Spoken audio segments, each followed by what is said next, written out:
Kamusta na kayong lahat? Oras na ulit para magkwentuhan dito sa Storytime with Tita. Ang babasahin nating kwento ngayon ay Rosa Albina. Kwento ni Virgilio S. Almario, guhit ni Cora Dandan Albano para sa Adorna House. Simulan na natin.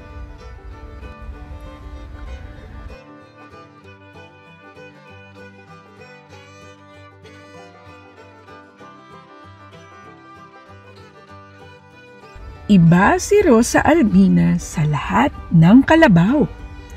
Kaya si Rosa Albina ay laki sa layaw. Dahil kulay rosas ang kutis ng balat, sa init ay di mabibilad.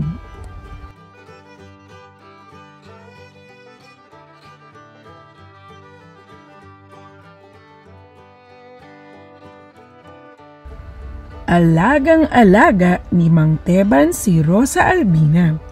Sapagkat tuwing darating ang pista, si Rosa Albina ang reyna sa mga parada.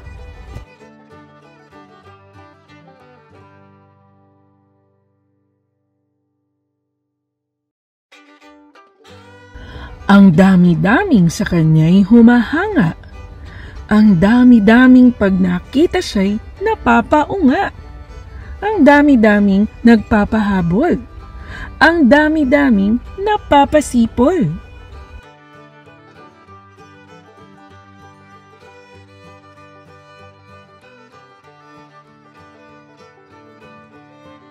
Pero maselan si Rosa Albina. Walang basta makaligaw sa kanya. Nang si Carbon Careta ay mangahas, magtapat ng taos na pagliyag, ang sagot ni Rosa Albina agad, ayoko nga sa maitim ang balat.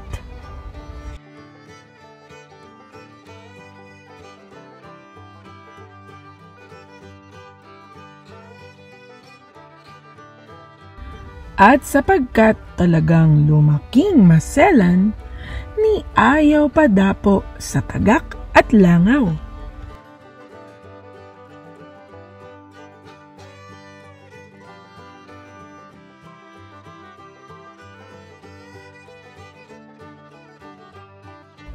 Kung lumakad, laging tikwas ang nguso sa yabang, at parang nandidiring ang paay maputikan.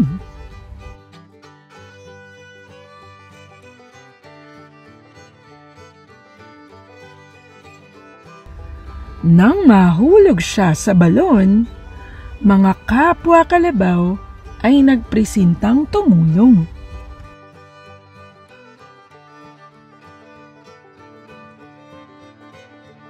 Di bale, pagmamalaki niya, bahala si Mang Teban. Tiyak na hindi niya ako pababayaan.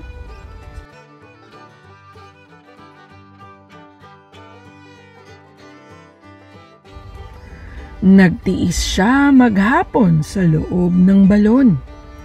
At sa init ng araw, sumakit ang likod at ilong.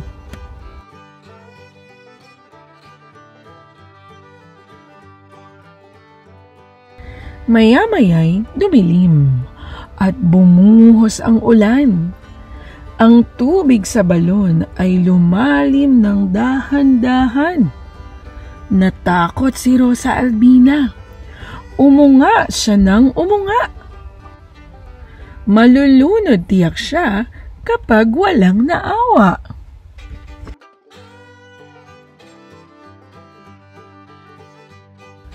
Salamat na lamang at dumating si Mang Teban. Salamat na lamang at naawang tumulong ang ibang kalabaw. Nailigtas si Rosa Albina sa tiyak na kapahamakan.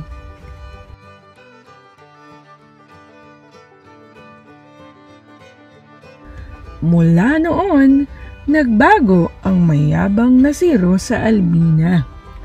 Natuto siyang gumawa at natutong makisama.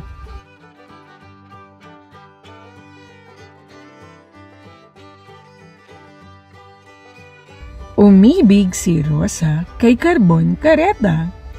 Nagkaanak sila ng 2 at si Rosa Albina ay naging ulirang ina.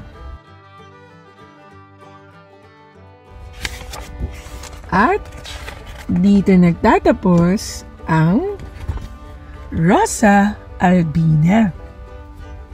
Oh, may natutunan ba kayo sa kwento natin ngayong araw?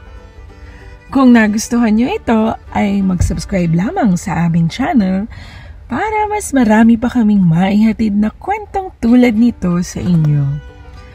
At samahan nyo kaming muli sa susunod, dito lang sa Storytime with Tita.